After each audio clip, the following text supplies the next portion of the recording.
חוזרים לפז רובינזון שנמצא בפארק הדייג במעיין צבי.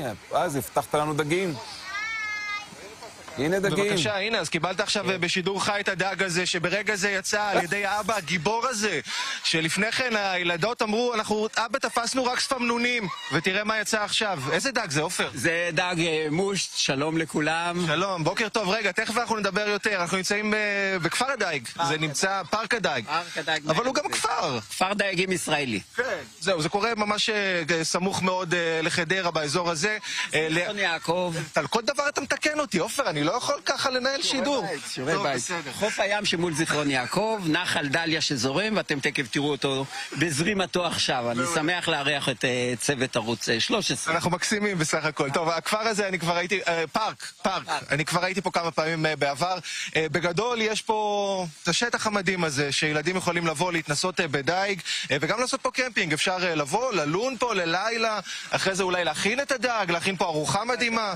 בקיצור, יש פה באמת אחלה של מקום, וגם נפלנו על מזג אוויר טוב היום. חיובי, חיובי. מזג אוויר משגע אחרי עומס החום הנוראי שהיה בחג.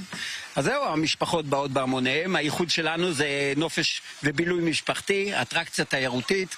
יש לנו כאן בנוסף לבילוי היומי, זה היתרון שלנו, יש לנו 15 אטרקציות שכלולות במחיר, ג'ימבורי, בימבוט, מתנפחים, מתחם רטוב, שייט בסירות, all include, הכל כלול במחיר, וכמובן דייג.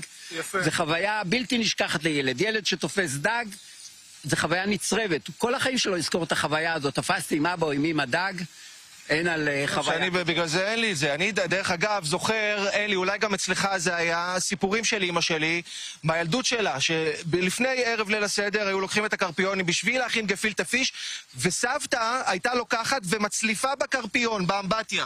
היום אין את זה כבר, לא מוכרים יותר דגים חיים. ההזדמנות היחידה לקבל דג חי זה לבוא לפארק הדייג, לקבל דג חי. היום הם ארוזים בוואקום, ואתה מקבל אותם, וכבר הקרפיון גם כן קצת ירד מגדולתו, עברו לסלמון. רגע, בוא נעבור לשם, כי העורך כבר רוצה שאנחנו נסיים. חבל, יש לנו פה עולם ומלואו. בוא רגע נגיע לאזור הזה, נוכל רק להראות את הדגים, ואולי גם להתנסות לחצי דקה בדייג.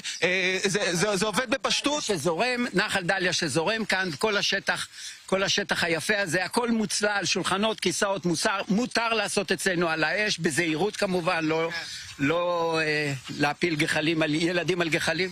להפיל ילדים על גחלים זה פחות נעים. בתיאבון, ארוחת בוקר, שלום חברים. יש פה את אחד הדייגים המקצועיים, כן? בוקר טוב, מה נשמע? אני רואה שכבר עלה משהו בחכתך, מה אתה מביא לנו? מה זה?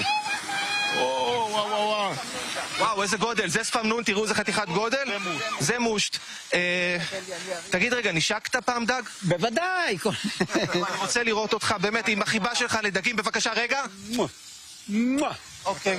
הפרנסה שלי. רגע טלוויזיוני מוזר מאוד. אבל מגיל ילדות, אני גר במכמורת וגדלתי במשפחה של דייגים, והאג'נדה שלנו זה באמת לשחרר את הדגים, catch and release, תפסת דג, שחרר אותו למים. תודה רבה, אתם מוזמנים להגיע לכאן ולנשק דג פה לפה. זה catch, wish, ואז שחרר אותו למים. שלא יבזבז. אתה אל תבזבז את השלוש משאלות שלך. הבטחתי לך 3 משאלות, קח אותם. פז, תודה רבה, חג שמח לך ולמשפחה, כיף שאתה איתנו.